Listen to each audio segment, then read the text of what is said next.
Excellent. Well, thank you so much for coming. We should probably tell you what Posters and Cocktails is then.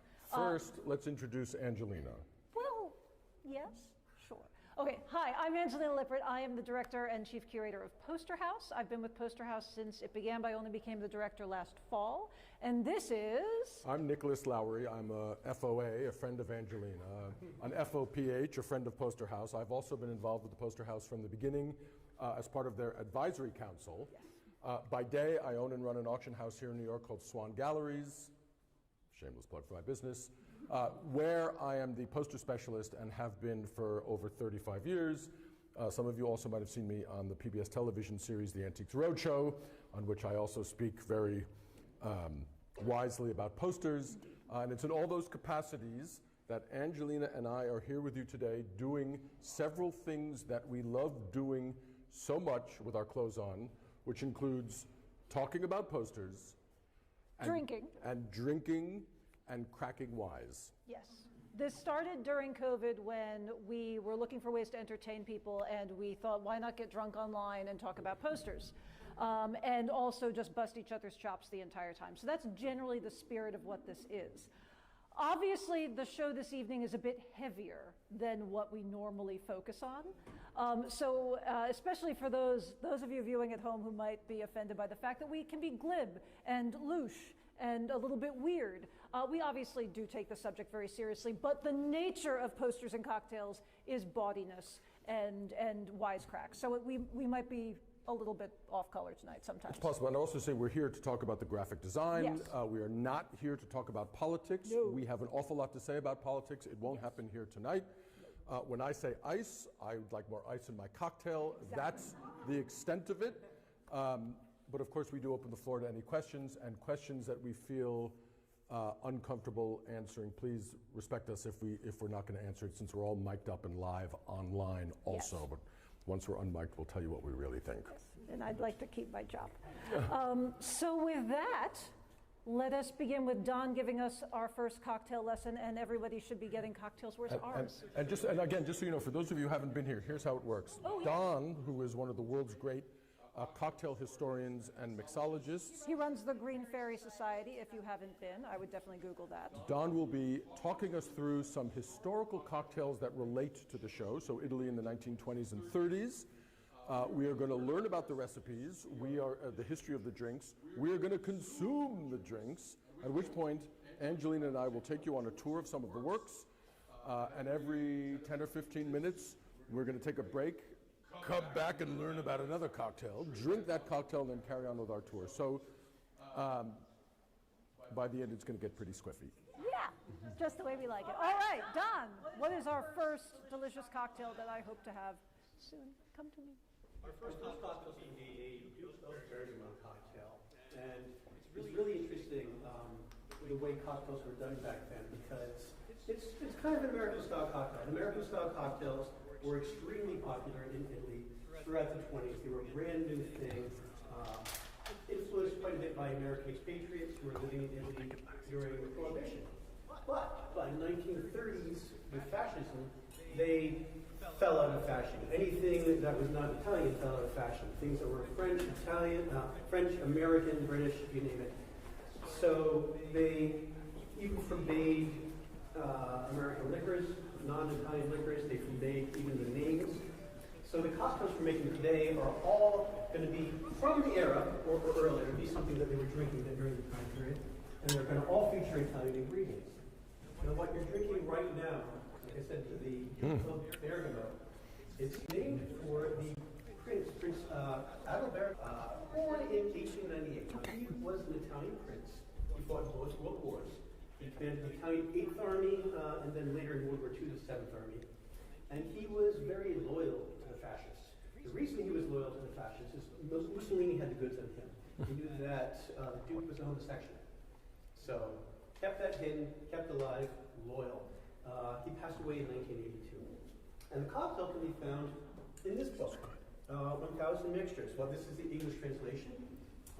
It is by Avezio Grassi. It was published in 1933. This is the English translation. And cocktails. It starts with the ABC cocktail, absinthe cocktail. It starts with the A's. But just before that, super modern cocktails. And this is the very first one of the super modern cocktails, the Duke of Bergamo cocktail. The only place I've been able to find this recipe, this cocktail. I've searched for how other people did this cocktail, other variations, and pretty much came up with nothing. So there's a very good chance that this is the first time anybody's drinking this in decades. And it's great, by the way. It's fantastic. Calls for Campari cordial, cognac, lemon juice, and Campari. Now, Campari is basically the same recipe from the 1860s. It's an Italian liqueur from Milan. And apart from changing the bottle design 3 times, changed its formula only once in 2006. It had been made with red carmine dye, which, if anybody knows about that, is made from cochineal Bugs. Yeah, insects, yeah. So they changed the dye, so now it's vegan. For you. That's pretty much Oh my God. So the next ingredient is Campari cordial. Now, that was a clear raspberry liqueur made by Campari up until 1992. It was from 1886 up until 1992. Fruity and sweet and a clear bottle, much like this bottle, but clear. And I think it was white on blue instead. But vintage bottles are very hard to find. They're several $100s. So I chose an Italian raspberry liqueur as a substitute. Pellini Raspicello raspberry liqueur. It's not clear, but hopefully will give you the same taste. And then finally, the recipe calls for cognac. Now, in 1933, they probably would have been drinking cognac.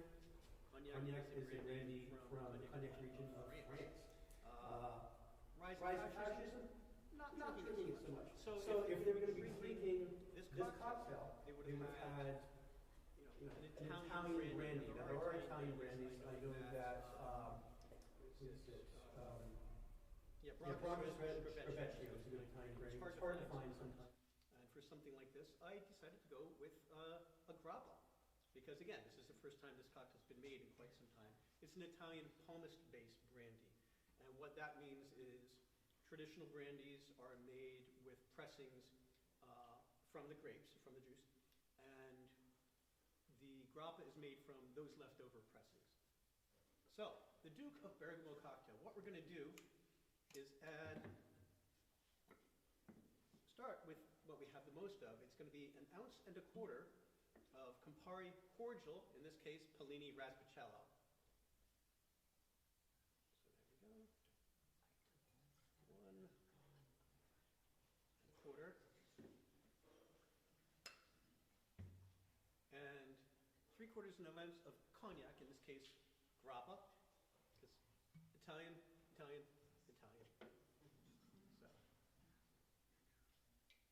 So, there we go. Real easy recipe. Campari is used in a lot of drinks from the time period because it's like the Italian liqueur.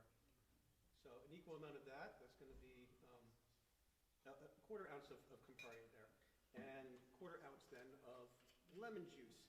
Now to save time, usually I come and I squeeze all the lemons and stuff in front of you, but I already pre-did this, so I'm going to add lemon juice. I'm going to add a touch more because for my personal tastes, I'm not a huge fan of things that are very, very sweet. So, I happen to leave my ice cream at home, so I'm going to... I know, you prefer things neat, right? No ice? No ice. Okay, here we go. So, this is going to be shaken. One of the reasons why we shake this cocktail is because of the lemon juice. Traditionally, you wait till it's nice and chilled on the sides there. And I would usually take this from the freezer, have a nice chilled glass. There we go. If it's spirits and liqueurs, generally I will stir them. That's traditional. If you have creams, eggs, or juices, lime juice, orange juice, lemon juice, it's generally shaken. And then we're going to garnish it with it says candied cherry in the recipe. We're going to use these wonderful little guys. And then that's the Duke of Bergamo cocktail. And cheers. actually might be the best time for you. I've done it one of these. Oh, very good. Thank you. I love it. I'll send you the recipe. Thank you. All right, so now the first part of talking about posters. Before we begin, I realize that in giving our disclaimer for the evening, I forgot to thank our sponsors for this event, because this is the most expensive public program we do. So without Don Woods and Talia Wagner, this would not be possible. So thank you very much for keeping my favorite part of my job alive. I also, before we begin this section on products and companies within Italy, the things that you should know as the baseline for understanding this is, unlike in many regimes, the companies in Italy capitulated immediately to the style dictated by Mussolini. Mussolini was involved with a woman who was a very prominent force in the art world, and she loved futurism. So that's why so many of these posters look very futurist, as did most of the art under fascism, Italian fascism. So they're gorgeous posters promoting very specific ideas that often reflect a fascist ethos. So for example, like the Ardita Fiat poster, the Arditi were a branch of the Italian fascist army. So there's always this undercurrent of something happening in many of these posters. I'm just going to add something there. It's very important to point out with the Ardita, this is, and the hat that she's wearing is a military hat too, so it's another throwback to this military regime. What's important to know is that, and again, historically we may not be entirely accurate. I apologize in advance for anything we say that is either historically wrong or marginally insulting. Italy was a mess. Italy was a hot mess, and Mussolini came in, and his whole plan was not just to make the trains run on time, didn't happen, but was to make the entire country rise up for itself and within the world. And you have this poster which is so extraordinarily optimistic. It's a woman driving on her own, she's happy, she's waving, the flag is there, it's patriotic. This car was basically the most common, unassuming car there was. It also wasn't a very good car. Apparently, I think only 9,000 were made or something. But the point is, the advertising, as with much we're going to see, the advertising expressed something that totally didn't belie the truth. The truth was very different, and in that sense, while the trains may not have run on time, the advertising worked very, very well. Yes, and also the image of a woman in this poster driving a car, being very independent, carefree, etc. The concept akin more to what we would today call the trad wife was really what the culture, the dominant culture at that time wanted to project. So it's the opposite of this. It's the woman that's barefoot and pregnant and giving babies to Mother Italy, not that, was what was very, very much promoted by the government. I also want to draw your attention to the Fiat poster, which I think kind of sums up so much of this show as far as product placement goes. So Fiat, we all know Fiat, great Italian car company. It's Italy's largest car company at the time. And this is like a gorgeous sun rising over this monument that spells out Fiat. I hope you all can see the correlation with the Ben-Hur poster. Many years later, it was very much inspired by this.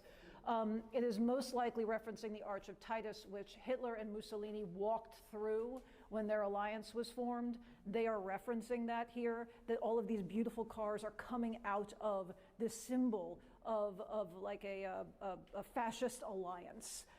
And the car companies promoting that as a joyous and wonderful thing. And again, as Nicho said, that is kind of the undercurrent in all of these posters, is how is a company aligning itself with a government ideology, and therefore they are approved of by the government. Like Fiat's a great reputation with the government right now because of how it's promoting itself and its alignment with a government ethos. And we're just moving down the line here. We come to everybody's favorite baby. I hate this baby so by which much. I mean nobody's favorite baby. Hate this baby.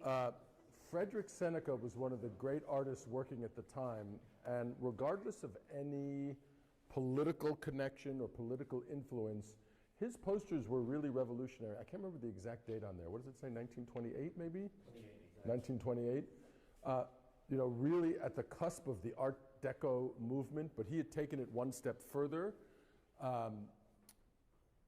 The startling design of a bright baby's head against a black background is so immediately, it jumps out at the passerby, right? This is what a poster is supposed to do. You're walking down the street, you're walking from the Coliseum to your local cafe, and you see this on the street, and you stop and go, oh my God, like, WTF, what is going on? So it's super eye-catching, which is great. We had this conversation before we began tonight. A lot of people think it's a little sinister looking. So it's not just a sweet baby's head, it's a little sinister looking. It's a menacing baby, asking you to eat gluten pasta. And the other thing was too, so in keeping with sort of Mussolini's ideas, this is a very, very healthy, robust, chubby, little happy baby. That was decidedly not the case in Italy at the time when babies were malnourished and dying, right? So you have this incredible artistic output, probably very successfully selling pasta. I mean, I think a parent, regardless of political affiliation, regardless of anything, would see this and be like, I'd like my baby to eat that glutinous pasta, right? But it also served the political purpose of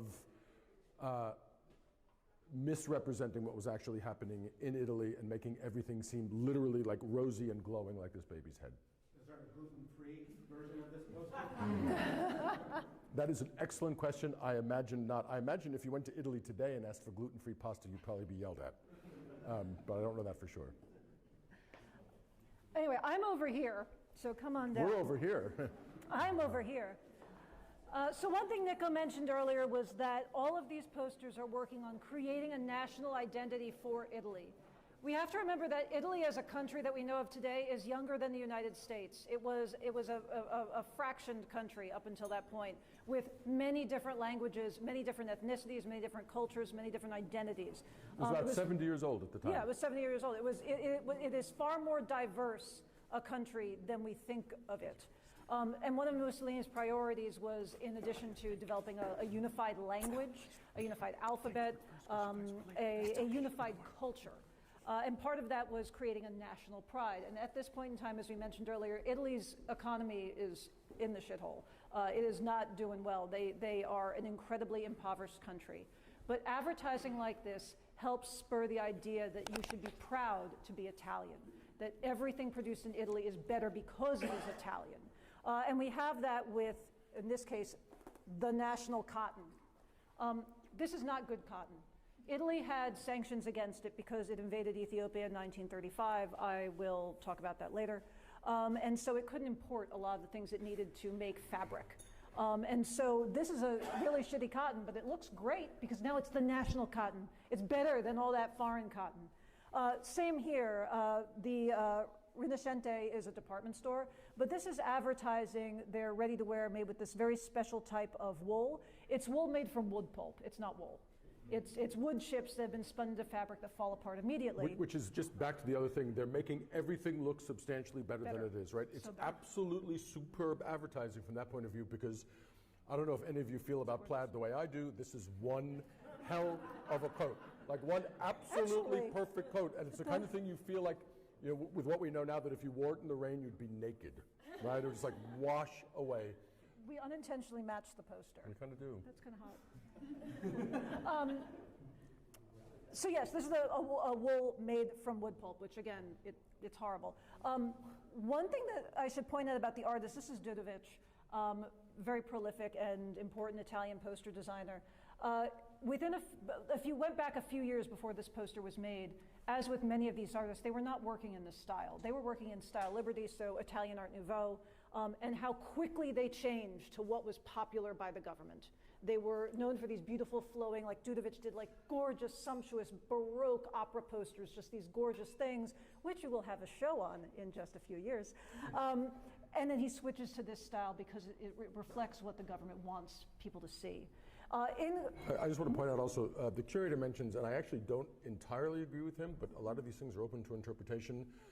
One of the other aspects of this poster is the colors of the Italian flag that are in her outfit, and I don't quite, I mean, they're there, but I don't quite see Italy there. You know what I'm saying? Yeah, curators are fussy. Yeah. Your curators are fussy. I am a curator, but I'm a former curator. If you look at the ephemera in any exhibition, I actually think can be really, really helpful and illuminating on some of the concepts in the posters. And just so you all know, because I became the director in the fall, I was originally going to curate the show. So I picked all the posters and then had to hand it over. So I really love the things I picked. They're all from the Cerulli collection in Bologna. Hi. And the ephemera that I was able to get that correlates to the posters, I think is really important. Definitely take some time to look at it throughout the room. These two pieces are really interesting because they help talk about the fabric industry as well. In this one, Lanatal is a type of fabric made from milk casein. Again, you couldn't get fabric imported into Italy, so they were making fabric out of milk, out of like the proteins in milk. Again, this would fall apart, but futurists thought this was fucking incredible. They did a futurist poem on, I think it's called like the milk, what was it called? Where is it? I don't know where it is, but there is something about like this futurist poem that Marinetti, I think, wrote about the benefits of milk fabric because it was at the forefront of science, and this idea of absolute progress that only Italy could do because Italy was the best at this type of stuff. Even the binding on this book, it's a spiral binding, that had just been patented. And they were using it as just, this is the throwaway like corporate catalog. They were using the cutting edge ways of advertising their product. This down here is not even a catalog advertising the fabric company itself, but the health benefits that you would receive if you worked for the company. Can you imagine if your HR manual looked this hot? It's got like mylar, so like clear plastic sheets in there. It has gold. It has all of this incredibly advanced and expensive printing elements within the text that, again, your HR manual doesn't do that. If your HR manual has a naked baby on the cover, you have a whole separate issue to deal with at work? Yes, which you might need a separate HR company for. But yeah, so all of these work together to promote the idea that Italy is the best at doing this stuff and that you should only buy Italian, which is also really funny because they only had Italian stuff to buy at the time because of sanctions. So it's like, you must buy Italian, but there only is Italian. One of the things I'd like you all to think about as you're walking around here is, it's sort of a generic question, but it's an important question, is what do you expect to see when you come to a museum? You might expect to see something beautiful, you might expect to see something interesting or something historic, you might come to learn, tonight you might come to be entertained and intoxicated. But Angelina just mentioned the Cerulli collection in Italy, where all but one or two pieces in the show come from. What you are seeing here from somebody who's been in the industry for over 30 years are things that you may never actually see anywhere else but in books. At least half of the show are images that I've never seen in person before, and I'll talk about some of them as we come to them. So it's really incredible what they've managed to put on display here.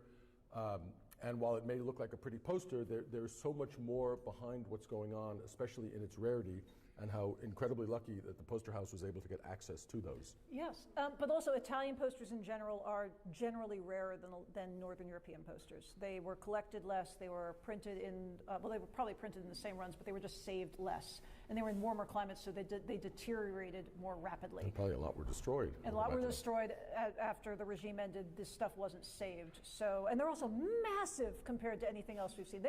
You'll see this line here. This is where two pieces of paper overlap. So it's actually two sheets of paper. So the press was only as big as this bottom half, and then the top half was printed separately, and they would be pasted together when they were put on the street.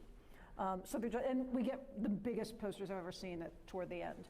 But you want to talk about two final posters. How many of you know Bibendum, the Michelin Man? You know, the big French guy made out of tires, right? So when a designer hits on a good logo mark or a character type, it can go super far. And we have one down here, not quite as famous as Bibendum, but certainly very similar, at least that it's from the automotive world. Marcello Nizzoli was one of the great Italian designers, a little bit futurist, a little bit Art Deco, and he did the Campari poster in our timeline, if you see that later. Actually, a very famous Campari poster, yes. In fact. And this is one of his logo marks, selling car oil, Fiat car oil. And you actually see the figure re-represented on the box, on the can, the tin of oil. It's an incredible image. You have the fascist colors, the red and the black in the background. The shadows he's casting are super well designed, but also I think a little bit ominous. Just occurs to me, I've never noticed this too, the fact that the Fiat label is like a star. Yeah. Like he's wearing a fabric star, which is a little bit foreshadowing and bizarre. Oh, But given that this is an ad for motor oil, which, if done properly, makes your car run smoother, this clunky bastard has them on both of his feet, and if you can imagine just like walking down the feet, sort of like Frankenstein, look at this oil makes you look really good. But from a design point of view, absolutely super in the way that how the typography is contained within the shadow that he casts. but I also think like that's the what's fabric poster, it was really shitty oil. It was not great oil. All right, now, again, before you guys came, Angelina and I were talking, and unfortunately, we had a major disagreement that has now been slightly hashed out, but we're going to rehash out the rest for you in public. And if you would turn around and take a look at this poster here, which in my mind, and I'm an auctioneer, I am prone to hyperbole of Yes. the highest caliber, but I will tell you this is one of the greatest posters I have never seen before. You sold it. I have not sold it. Well, my old boss sold it. Your old boss sold it, that's not me. I mean, I'm your boss, You're my but that's a boss. whole different story. That's true. Never seen it. I think the design is absolutely perfect. I care nothing about any fascist overtones or undertones that might be here. To me, this is a design par excellence in which the waiter's arm is forming a window in which you see this beautiful woman who is so in love with the cheese she's about to eat. You can, like, literally, that cheese could file a sexual harassment claim. She looks naked. And she looks naked. She does look naked. That's right. From a detail point of view, Bel Paese, a beautiful country cheese. And the slice is cutting in to point The slice to... is cutting in as a pointer to the part of Italy where that cheese is made. I believe the figure on it, is he the person who coined the phrase Bel Paese? Yes, I believe so. I think that's right. And if you look at the foreign versions of the cheese, it would have a different image on it. That image is only for Italian. So that's right. When the cheese was sold, this is nuts. When the cheese was exported and sold in America, it had an American map on it. I know, right? So this was for the Italian market, and absolutely incredible. The artist is singularly unfamous and unknown. Yes. He's done a very, very tiny handful of posters, only one or two of which have been recorded. But to me, I think this is just a truly astounding and magnificent and well-done image. I hate it. But that's just me. Why? So I used to work for an auction house for a decade before I came here, and my boss had this a few times, and it is a cheap poster. It sells for like under $1,000. It is a mediocre representation of Art Deco. It is not, just don't love it. Just don't love it. You love it. So to not love something because it's cheap is pretty fascist of you, I'm just going to say. But they love cheap stuff. Anyway, I just wanted to share that with you because this is something that I have never seen in real life, and I absolutely think it's a masterpiece. I want to talk to you about one other piece before we go back for cocktail number 2, which is this poster right here for Chocolate Perugina, another very prominent, and as far as I understand, Angelina, maybe I'm wrong, a successful Italian company. Like Yes. their chocolates were popular, their chocolates were purchased, the company was doing well. The artist Seneca They is this, sponsored a ton of stuff. which we'll see later in the show. Same artist who did the baby's head. Yes. Right? So here he's doing a whole nother abstract thing. It's not quite the logo mark that Nozzoli did next door, but it's this sort of abstract, impress upon these figures an everyman kind of character, right? It's obviously a couple. They're walking arm in arm. Maybe they've been to a poster and cocktails. They're a little bit drunk. They've each left with a tiny green box of chocolates, and that's all you really see. I guess they are the color of chocolate, which is part of the messaging and the branding. Do you know what the fascist connotation is here? I'm not entirely sure. Well, it's just that it's using the visual language of futurism, which was kind of mandated by the government. So it's that even the most quotidian thing embraced a visual language that the government embodied. Fantastically said. The most quotidian thing and the highest level of artistry. Indeed. Just like Il Duce recommended. Indeed. All right, with that, let's go back for cocktail number 2. Woohoo! And then we're going to get a little bit into the political section of the exhibition. If they didn't have options in what they were buying as a regular Italian, Yeah, there's no point. It's pointless. It's to these are prove. just to show to the government itself, we love you.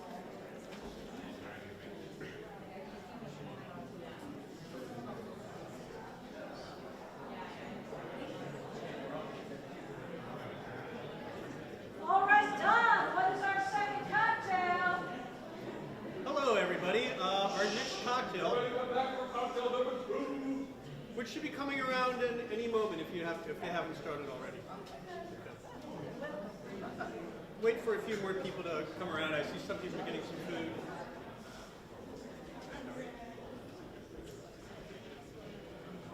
Ah, terrific. So how many people like the Duke of Bergamo cocktail? Oh. I was asking how many like the Duke of Bergamo cocktail. Yeah, it's a really interesting cocktail. It's almost a desserty kind of thing for me. I like it. What we're going to be doing now is a low alcohol cocktail, which many of you I'm sure have had before. It is a spritz. It's a select aperitivo spritz. Now, spritzes date back in Italy to the 1800s, adding a spritz of water to wine, sometimes sparkling wine. And some historians say it's actually a German invention, which makes sense. It was Germans who were in Italy who didn't want their wine to be as high in alcohol volume as Italian wines were, so they added a spritz. It's a German word for, Is everyone okay? Okay. But later, they were adding spritzes of water to wine or sparkling wine. And later, local bitter liqueurs were combined with soda water and ice. Aperol in 1919 and Select in 1920. Now, by the 1970s, Prosecco had become a popular addition. And the proper Venetian spritz is supposedly made actually with Select. Prosecco and a splash of soda garnished with an olive. That's what we're going to drink now. Spritzes were very popular in fascist Italy because they're Italian liqueurs, all Italian ingredients, and because they were popular, for decades earlier, as they were popular decades since. Spritzes are very popular today. So what we're going to do is we're going to build it in a wine glass. Traditionally, it's a stemmed wine glass, but here at Poster House, we have the non-stemmed ones. So what I'm going to do is add 2 parts of Select Aperitivo, a Venetian liqueur, bitter liqueur. And I'm going to eyeball it. There we go. And twice as much Prosecco. Really just going to be to taste. There we go. And then a splash of soda water. I've got mineral water, San Pellegrino, Italian mineral water. So just a splash. There we go. Then I'm going to add some ice. And apologies for forgetting my ice scoop. Oops. Oh, ice down. I'll do a little more. There we go. And then just stir it lightly in the glass, like that. And then garnish, oddly enough, as I said, with an olive. I'm using 3 because it just looks pretty. And that is the Selectivo Aperitivo Spritz. Are we getting it? Should have been going around. I'll go double check on that. Yeah. Okay, cool. So while we're waiting for the cocktails, Nick and I are on the other side. No, I'm going to get a cocktail first, actually. Oh, And then I'll get, let's see what we can do. well, Let's I get guess this I'm going. starting the other side of the wall, guys. This Nice place. mustache. That's a good looking stash. Gather round. Keep it coming. Just cocktails, but the whole thing, the crowd, the drinks, While we're waiting for people to gather because people are slow, does anyone have any questions about anything we've talked about so far? Has anyone actually seen the show yet? Because if not, you obviously should come back when you can read the wall text, because it's, Norm, or Die Hard, Norm. All right. Cocktails? Cocktails? Yes. Should one think about Sorry, it's okay. I'll say, I'm so sorry. I'm going to grab that one for Angelina. Let me take this one so it's all balanced. Thank you. Oh yeah, that's not a question limited to this show. Like one of the most famous poster artists of all time is Ludwig Holbein. And I think that he is an incredibly important artist who changed the face of poster design, but he's also a Nazi. And so that obviously has some massive problems. But I think that you can kind of separate the artist from the art sometimes. I think in the case of this show, understanding, like you can appreciate the beauty of some of these, but understanding what the messaging is vital to understanding what they're trying to do. So I like, you know, be a historian, enjoy the history, learn something, as I hope you all are doing tonight. Is it any good? It's fantastic. Is it any good? It's fantastic. I'm just going to wait a second while the rest of you get these because I feel it's a little unfair for me to be having this much fun while you're thirsty. So hold on one second.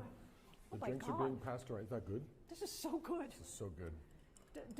I usually can't drink Don's cocktails because they're always like whiskey based, and I hate whiskey. But these are great. Do you want to start with those? You want me to start? I do want to wait till people get a few more drinks, just in case. Angelina just mentioned that some of these can be appreciated as works of art, whether or not they stick in your moral or philosophical craw as unappealing historical documents, and I totally get that, and some of the pieces we're going to be looking at now fall specifically into that category, where artistically they are abso-frickin-lutely awesome, and historically they are abominable. The poster here on the left for the black shirts, who were the military wing of the fascist party. Those of you unfamiliar with history, any military wing of the fascist party is not a great thing, right? No, they weren't fun guys. One of the things about this poster, and I just realized, Angelina, even though we know who the artist is, it's not signed. No, but the artist is Federico Goretto, who is an incredible travel poster designer. His work is collected by people who love ocean liners, by people who love Italian travel posters. So he was very, very popular in the 1920s and the 1930s. I can imagine that he didn't sign this one for obvious reasons. Although I don't know that for sure. I only just realized that it wasn't signed. The history of the black shirts is disturbing and fascinating. And violent. But the most stunning thing to me is that the black shirts, the concept of a military arm of the fascist party, was conceived of by a poet, by a famous poet. And it's like, really? Because here's what I think about poetry and violence. They don't really go together. But he was this great Italian poet who had lost his eye during the First World War. I'm forgetting his name. Danuzzo. Thank you. He had come up with the idea of the black shirts, and Mussolini ran with it. He was also besties with Mussolini's girlfriend, so that's how they were connected. I didn't know this prior, but I was reading it in the text up front. He also, I don't even know if I can say this, he had this idea that the best way for the black shirts to torture the peasants, this was an organization that was formed to break up farmers' unions. Oh my God, the dangerous farmers' unions, right? So the way they would ultimately turn people either into believers or kill them was not by torture, but was by literally drowning them in castor oil so they would shit themselves to death. Like I read it on your wall. Yes, you do, and they thought it was hilarious. Mussolini thought it was hilarious. Like, so, what better way to kill people? Nothing to joke about. Forgive me for laughing. Diarrhea is always a funny subject in my house, but that's a whole separate story. He's lactose intolerant. Here you have this image. Goretto had actually designed a magazine cover for the fascist magazine. If you would step aside just for a second. This was the magazine cover he designed a few years before he did this poster.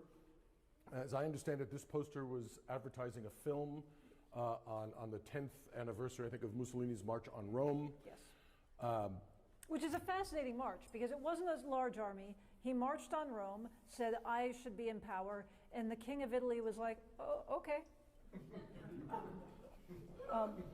It was literally that easy.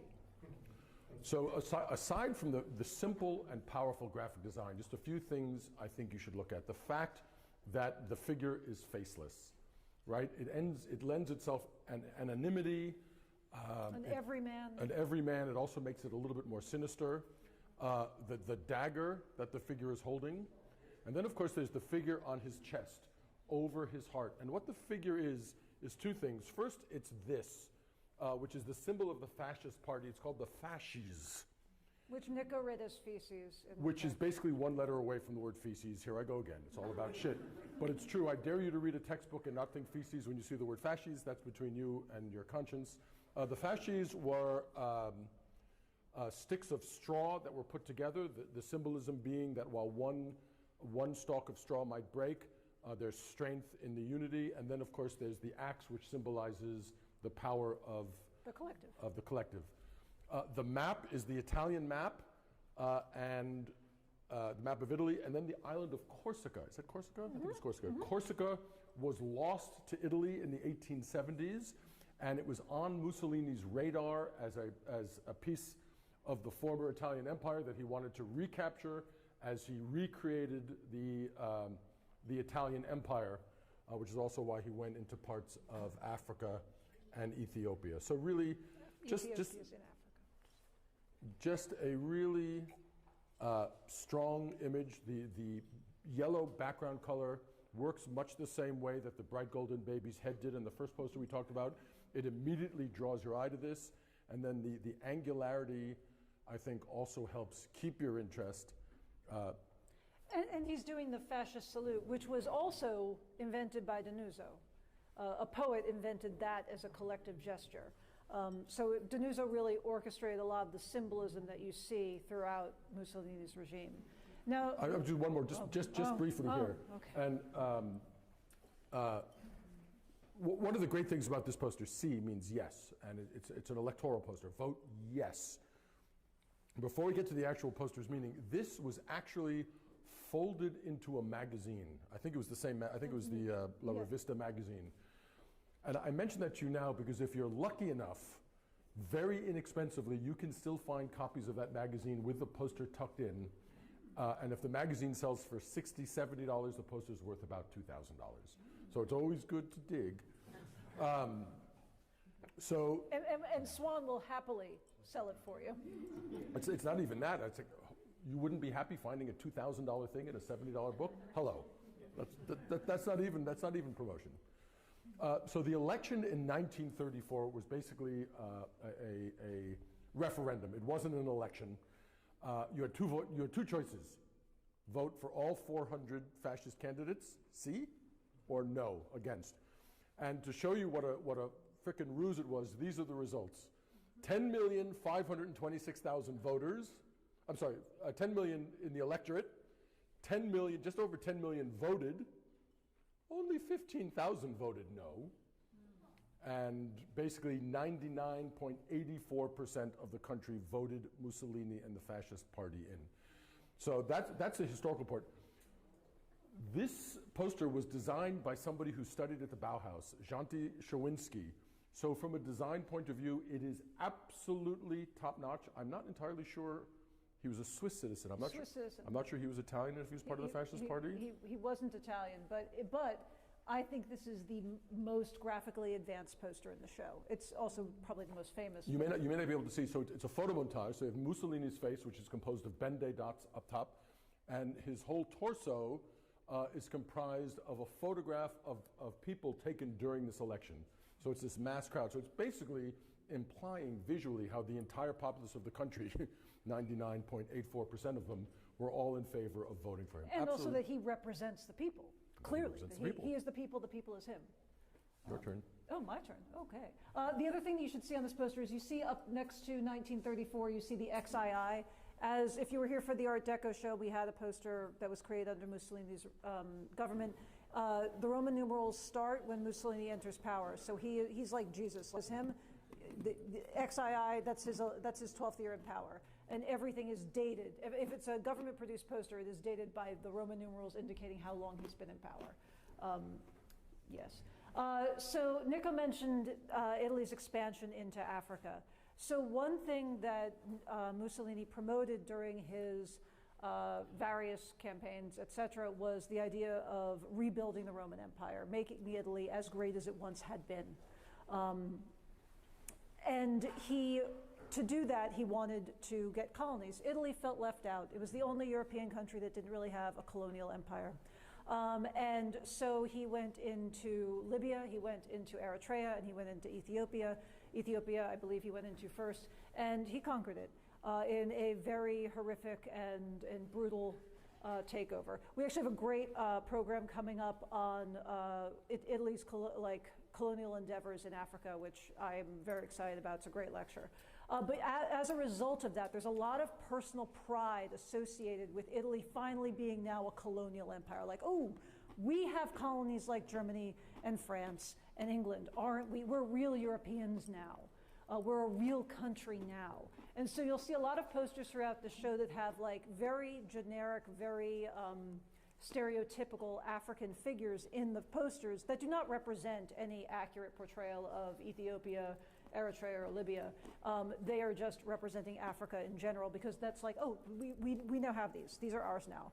So you'll see generic African art shows. In this case, it's a type of shoe being advertised, not because the shoe has anything to do with anything coming out of Africa, but you're using a person as a symbol of the exotic, as a symbol of like, we now are wonderful, and you should buy our Italian shoes because we now have African But holdings. just look at those shoes, though. Look at those. Those are great shoes. The shoes are pretty great. Those are great shoes.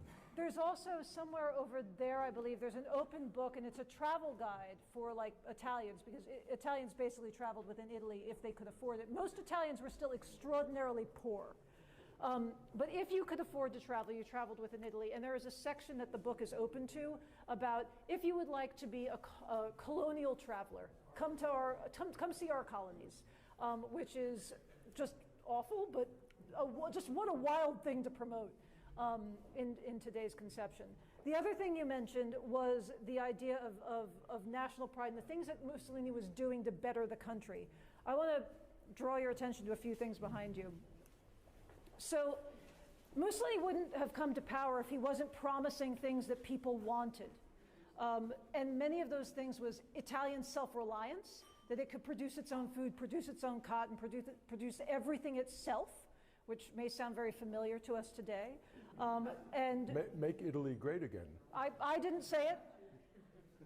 But here you have a poster that's advertising a newspaper, and everything is fascist now. The clothing, the cotton is fascist, the chocolates are fascist, the apples are fascist apples. This is advertising a newspaper. When Mussolini came to power, Italy had basically 1/3 of the country was illiterate. He reduced the illiteracy rate to 17%. He was very adamant that his country would be educated.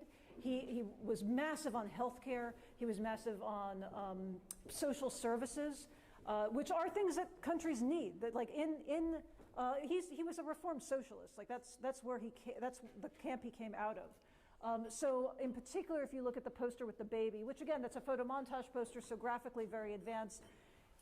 He caught on to the fact that if you indoctrinate children, you're creating the next generation of citizenry that will be absolutely loyal to you because they don't know anything else. So through Mussolini, he created summer camps. So now you could have childcare. You could have, your children could get vaccinated. Your children could have 3 meals a day. Your children could be educated. And that was all things that he promised through his social services system. Which was, again, revolutionary. He built hospitals where there were no hospitals.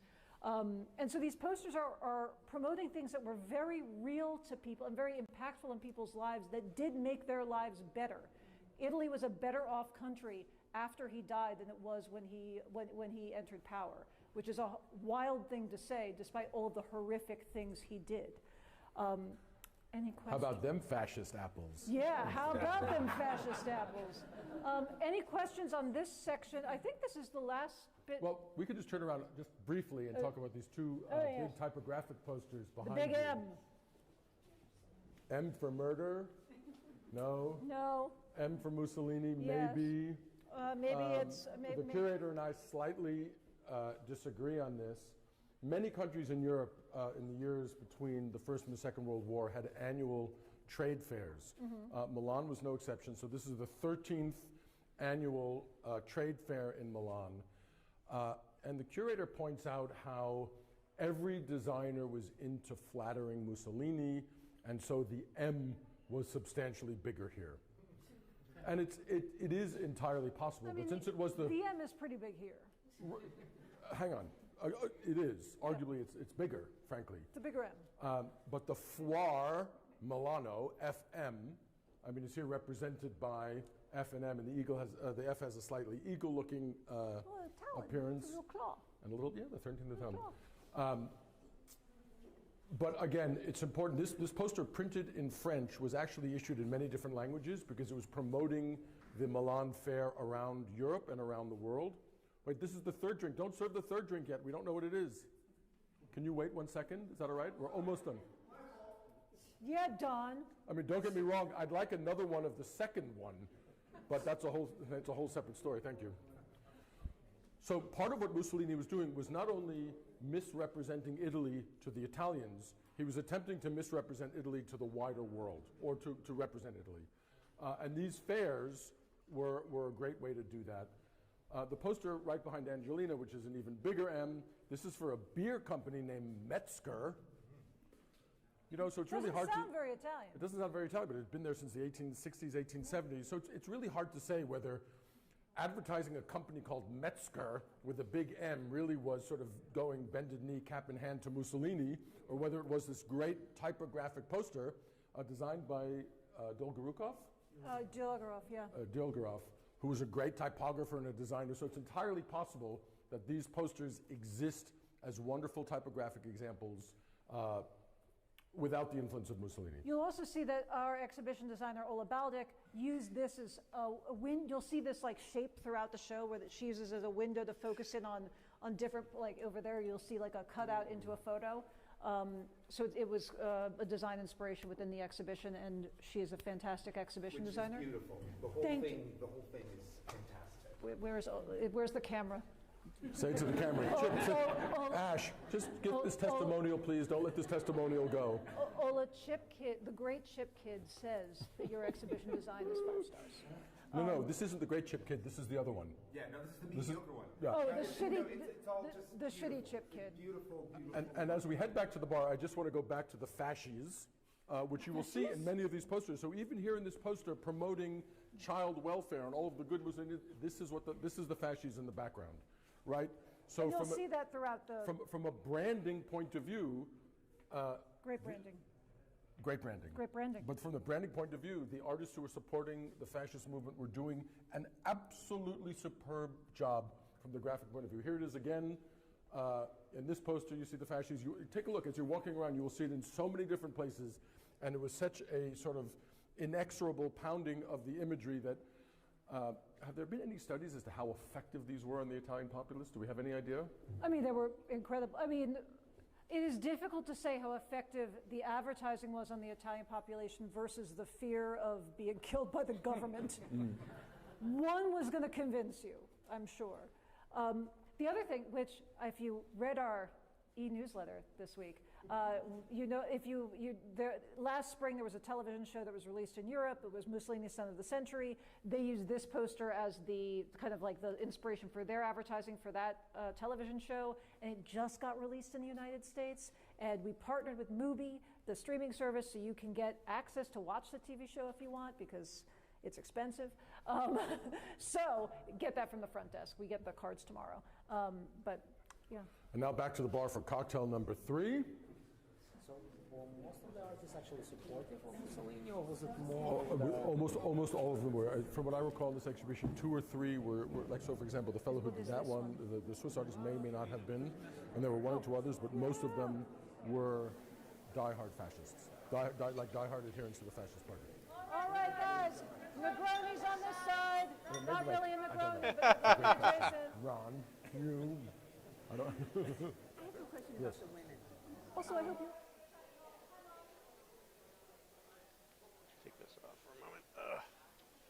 little warm.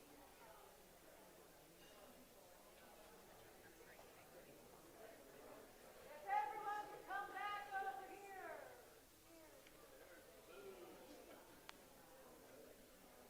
While we're waiting for the people to be shepherded over, anyone have any questions for Don about the booze tonight?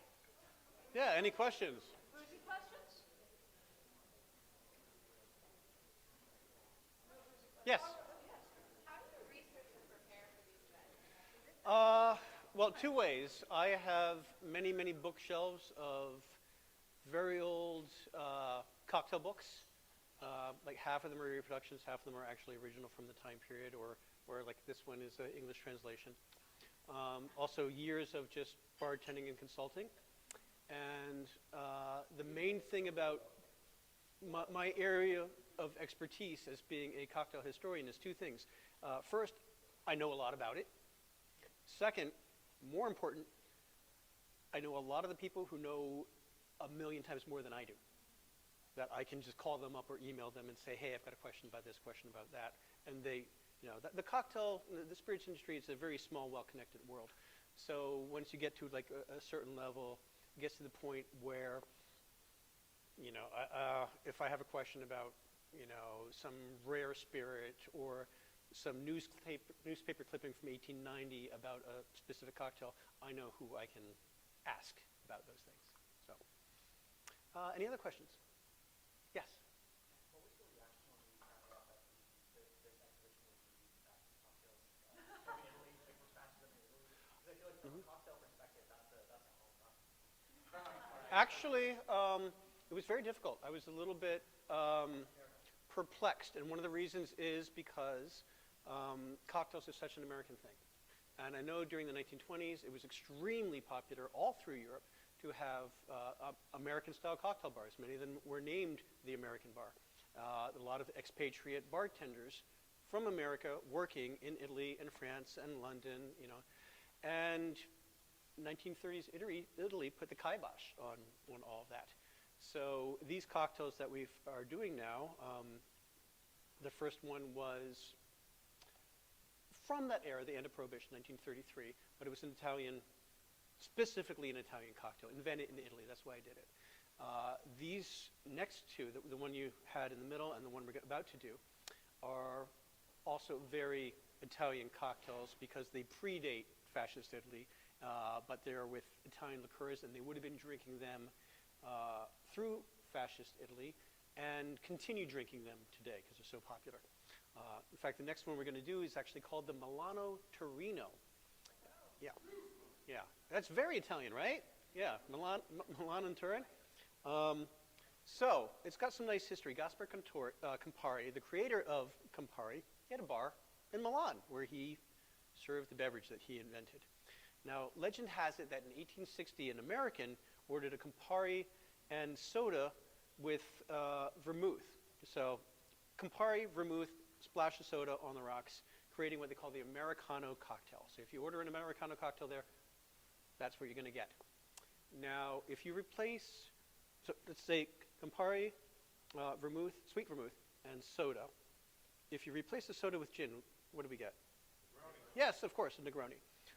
So this cocktail has a great history. Actually, I'm going to say the Negroni has a great history because it goes back to the Americano, and before that, prior to that, without soda, it was simple, equal parts cocktail called the Milano Torino, which we're going to have.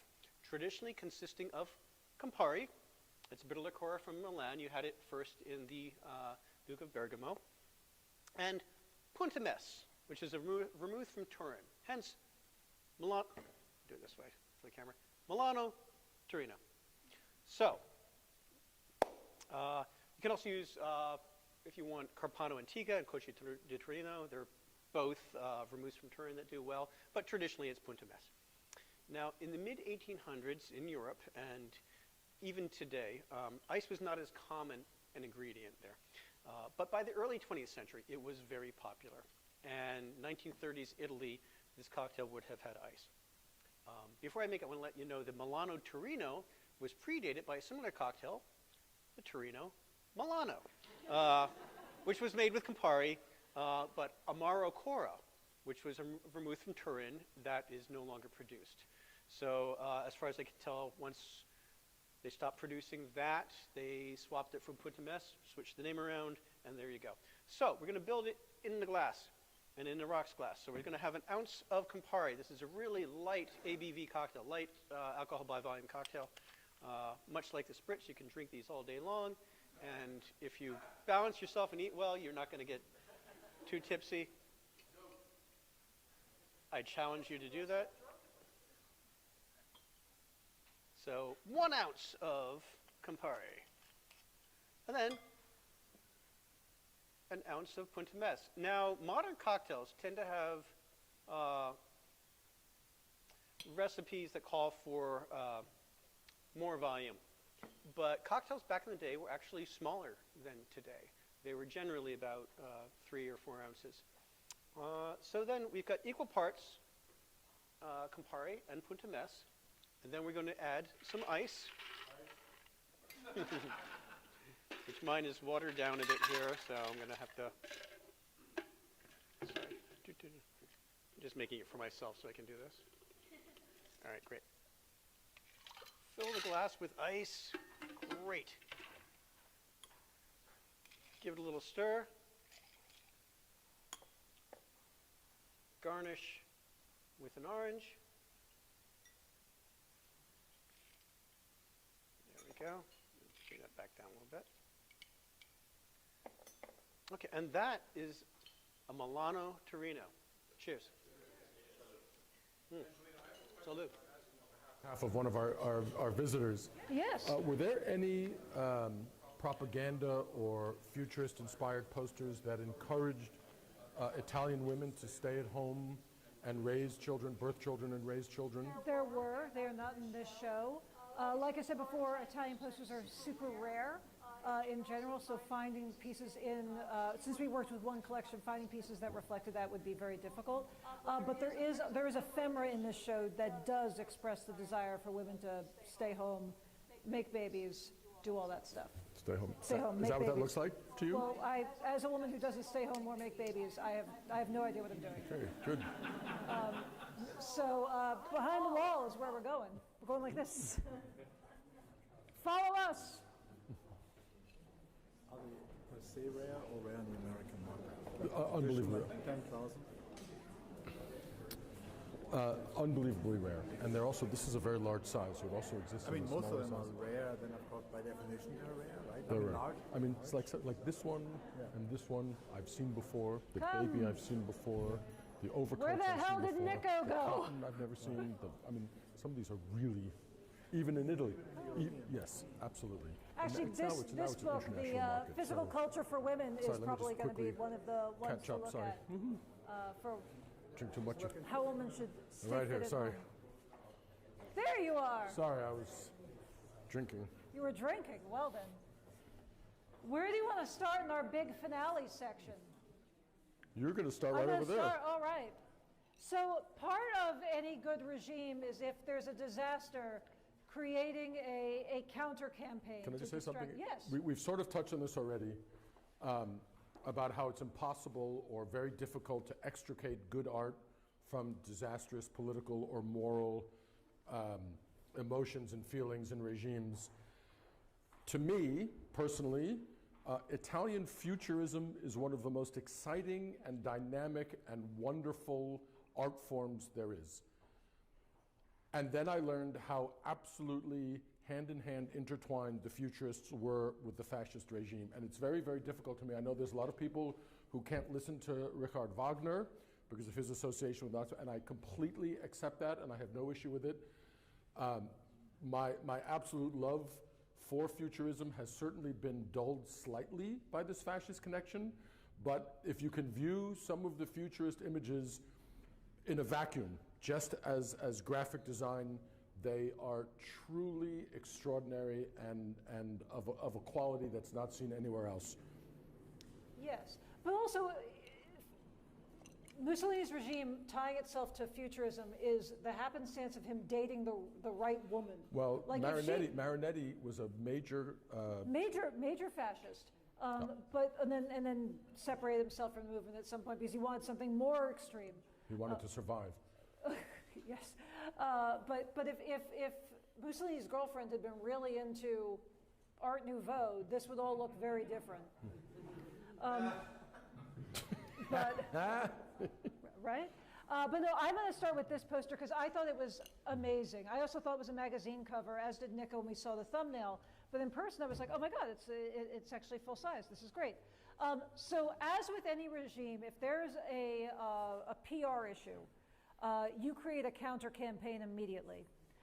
So in the town where this motorcycle race took place, as I mentioned earlier, one of Mussolini's major tenets of his ideas about government was healthcare. And so he had a very strong childhood vaccination program. He really promoted the use of vaccines, which in my opinion, 5 stars. And in this town, they decided to test a new diphtheria vaccine. The vaccine was tainted, and as a result, a massive percentage of the children in that town died. Almost all of them. Within a few months, to cover up that horrific reality, they held this like incredibly exciting, nothing to see here, folks. We're having a great time over here in this town where we're going to have a motorcycle race, and it's going to be all about the future, and it's going to be amazing.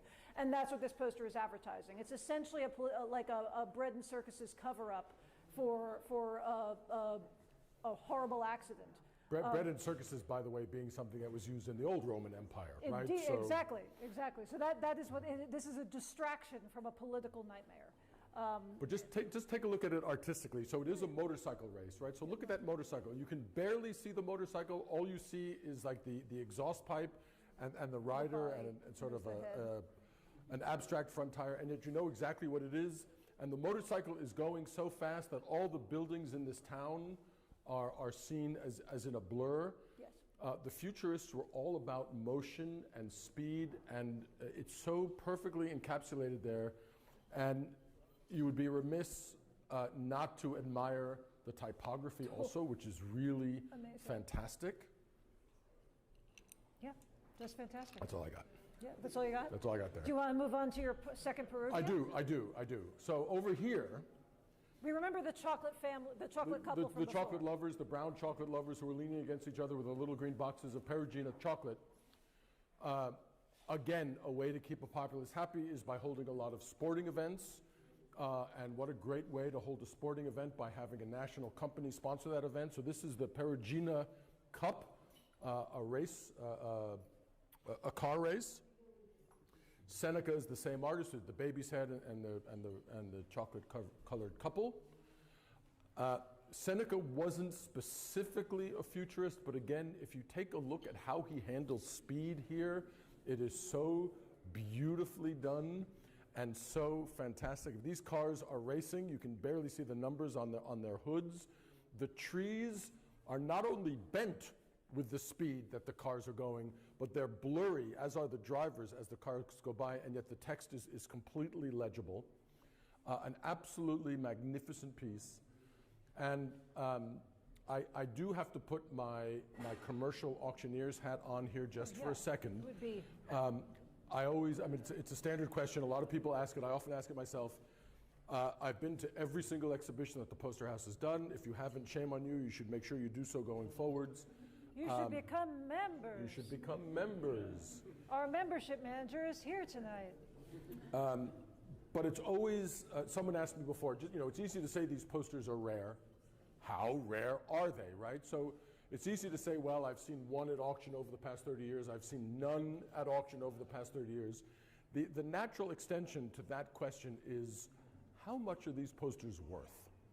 Right? Because something can be exceedingly rare and undesirable and will have zero value. Angelina, I need you here to back me up. I'm here. Either back me up or shoot me down. It could go either way, frankly. Could be both. Could be both.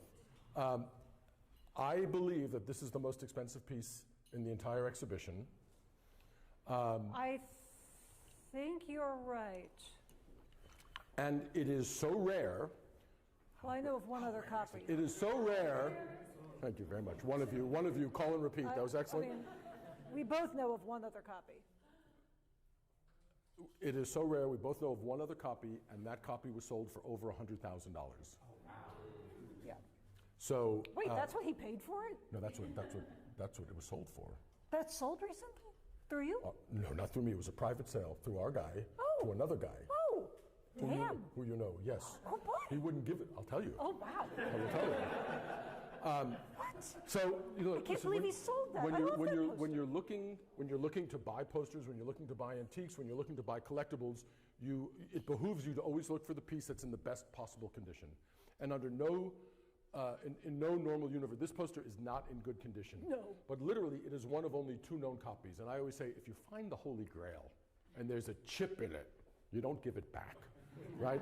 So I'm reluctant to say this is the Holy Grail of Italian posters, but of all the posters here, this is the one with the most powerful no pun intended, track record, and really just a magnificent work of art. Agreed. You next. I now want to know all. Wow. I'll tell you. Wow.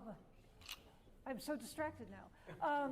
Before we go into all the planes, because that's a massive part of this exhibition, I just wanted to touch on this briefly. This is not a very important poster. It's all will fly. It's basically advertising that you could pay a small fortune as an incredibly poor Italian citizen to go up and down in an airplane, because that was a new method of travel. It was something that Mussolini really put a lot of money behind. The Italian air industry was just like unreal. It was like their biggest thing. He created a ton of international flights that flew out of Italy to show off to Europe that they were a dominant power in the aeronautical space. Except the flights were mostly empty because no one could afford to fly them. But it was an act of show. It was showing that you had them, not showing that they were used. So that's all. That as with many things in this exhibition, it's about posturing for the rest of the world to say that we are great, not necessarily having the actual stuff to back it up. Anyway, Nicho, where did you go? I'm down here. Oh, good. Take it away, Nicho. Follow me.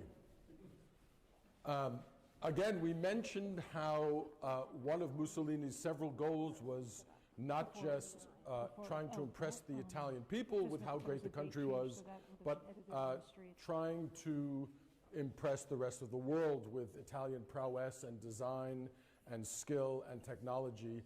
And so we're coming into a run of images that promote transportation, and Germany and France and England all had these wonderful ocean liners, whether it was the White Star Line with the ill-fated Titanic, or the Norddeutsche Lloyd Bremen line, or I can't even think of the other lines. The Italian line was Italy's major shipping line, and this poster was designed in 1936, the year that the Rex took its maiden voyage. And again, I mentioned earlier how coming to museums is exciting to see things that you've never seen before. I am very, very familiar with this image. Never have I ever seen it in this large format. As Angelina pointed out, there are 2 sheets of paper here. Normally, the poster exists in, it's actually like even, that size. Yeah, this size, maybe even a little bit smaller. Yeah. So not only was Mussolini's thinking monumental, not only were many of his monuments monumental, but so were some of these graphics. And here we have the Italian version of the poster, New York in 6.5 giorni, 6.5 days. There was a French version, there was an English version printed, there was a German version printed, as they were trying to sell the Italian shipping industry as world class. And I didn't realize this until I read the note for the show, that once again, the reality was very different. I'm sorry, the graphics were very different from the reality, because these beautiful ships, these gorgeous, beautiful ships, and they were state-of-the-art and beautiful ships, had their third-class cabins so filled with people trying to leave Italy. So it's just like the things you don't see on the surface, and I find that really primarily Jews escaping persecution in Italy, because this poster's a little bit earlier, but by 1936 or 38, Mussolini had capitulated to Hitler's demand that Jews not be considered Italian citizens anymore, and the racial laws came into place in Italy, and so Jews by the thousands were leaving, mostly on the wrecks, to get out of Dodge. Daggio. Daggio. Daggio. I walked into it. Around the corner. Do you want to do the Tripoli ones or not? The No, Tripoli lottery ones? Okay. You sure? Yeah. All right. Well, actually, you know what? I'm sorry. Just stay back there for a second. He wants to do the Angelina Tripoli one. doesn't want to do it, but damn it, I'm going to make her do it. This is just very That's what briefly. you said yesterday. Oh, really? Wow. You went there. So Angelina spoke about the Italian invasion of Africa and Libya, and we've talked about this concept of bread and circuses, and we've talked about building national pride. One of the things that Mussolini did was institute a number of international sporting events, and some of those sporting events were races, and they were car races within Libya, in Tripoli. And these are posters promoting the lottery. And as I understand it, there was a lottery where you could, like a lottery, you would win money, but some of the money that was left over would go into the prize pool for these car races, and these car races became major international events, allegedly bringing a lot of attention to Italy. Turned out the German team started creaming the Italian team year after year after year. I don't know if you want to speak about the top image at all. I mean, I actually think it's one of the most beautiful images, despite being incredibly problematic. I think it's just a gorgeous image. Well said. Yeah. Do you want the rest of my drink? Yes, I do. Thank you. All right, come on, that's it. We'll talk about airplanes now. Airplanes. And you'll also notice that everything in this section is freaking massive. Just massive. This is the last section we will talk about. Cool. Well, that's because it's the last section there is. Well, it's all the time we have. The cocktails are done. What are we going to do? You don't have to go home, but you can't stay here. Again, harking back to this concept that you come to museums to see things you have never seen. I am as jaded an old goat as you can possibly imagine in this industry, and never in my life did I even imagine that these posters existed in this format. I am familiar with all of these images.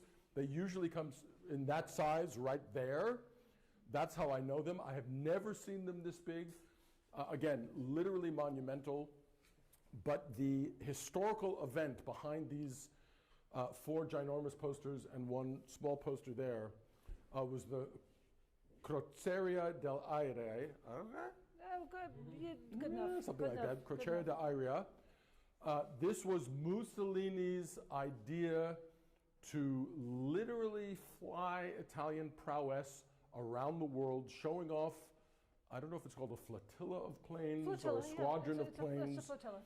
In 1931, which is the poster right there behind you, 14 of these magnificent planes took off from Italy and went all the way to Brazil, making all those stops you see on the map, and every single stop was a propaganda paradise, right? So everywhere they went, the Italian Air Force and the Italian ingenuity at being able to create these planes, I forget what brand they are, any plane spotters here will know them, was just extraordinary, and it served such positive propaganda for Mussolini's regime, for lack of a better word, that they decided to do it again in 1933, now doubling the size of the flotilla squadron to 24 planes, and the planes flew from Italy. Let's see, is there a map here somewhere?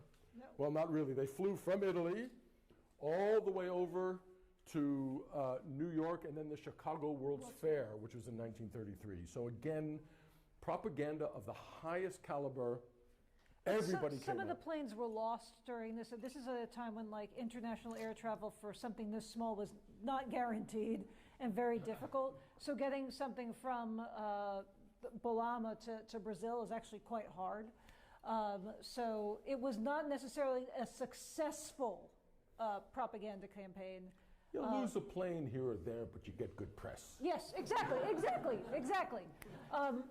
So there's that. I also want to point to a great just design conceit that the curator asked our designer to incorporate, which I think works out really well.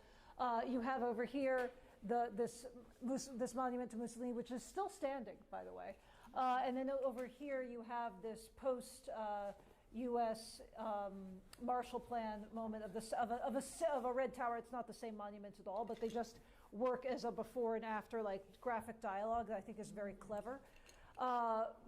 To understand those 3 posters over there that demonstrate the Marshall Plan, which is the exact inverse of what Mussolini's propaganda up until this point was saying. Remember when he came to power, he was saying Italy was in the toilet, but I'm going to make it great again.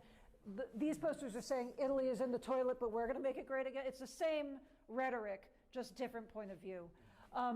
And I'm going to end actually with do you have anything more? I just want to point, we sort of talked around but never fully addressed the cult of personality. Oh, yeah. Right, so much of this propaganda was about Mussolini's image himself, and there's a lot of it in the exhibition. We saw that one C Vote Yes poster, which had his image on it. Here, cosplaying Marlon Brando is Mussolini, sort of overlooking everything that happens in Italy.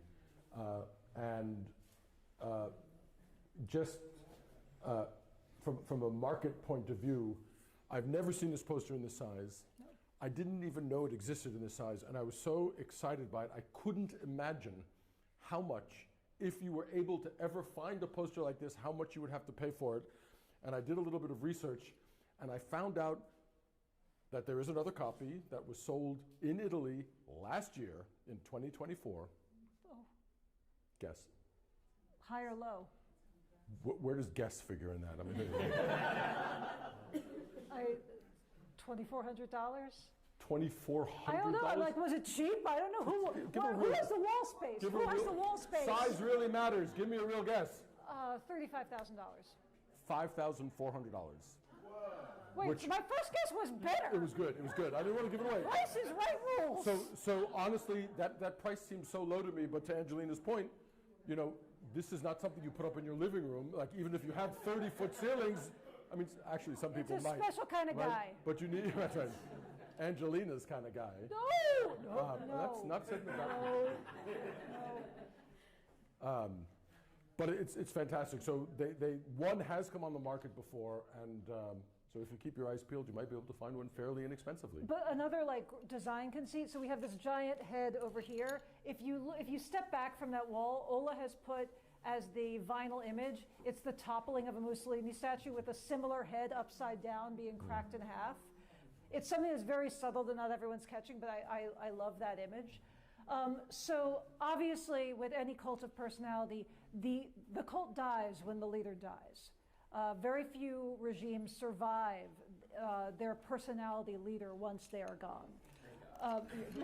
There's hope for us all. I say nothing because we're a 501c3 not-for-profit. If you look over here, there is one piece in this show that is very personal to the curator. The curator's grandfather was one of the people that desecrated Mussolini's corpse. He helped hang him upside down from a gas station and then took this photograph himself. It is a photograph that was taken the day that Mussolini was hanged, along with his girlfriend and a series of other people that worked with him. It's very small. We have it high up so kids can't see it because it's incredibly graphic for obvious reasons. But I think it is an absolute treasure in this show because it is an actual moment from history from somebody who lived through it. So we're incredibly lucky to have it. And nobody's ever seen this piece before. It's not documented anywhere. It is in somebody's family album. What a weird family album. Here's my trip to Sorrento. Here's the Leaning Tower of Pisa. That's Mussolini's body. Great. So I'd like to end with that. If you have any other questions, you can ask me or Nicho. But if you have real questions that need a real scholar to answer them, I strongly recommend that you talk to Beth, who is here this evening. She is our membership manager, because the curator, who is Italian, who is not here very often, he will be conducting tours particularly for members. So if you become a member, you can have a tour with him, and he is an expert on the subject. He's lived through a lot of the subjects, so I strongly recommend you do that. And with that, good night and good luck. Thank all of you for coming. Thank you, Don, for the cocktails. Thank you, Poster House. And thank all of you.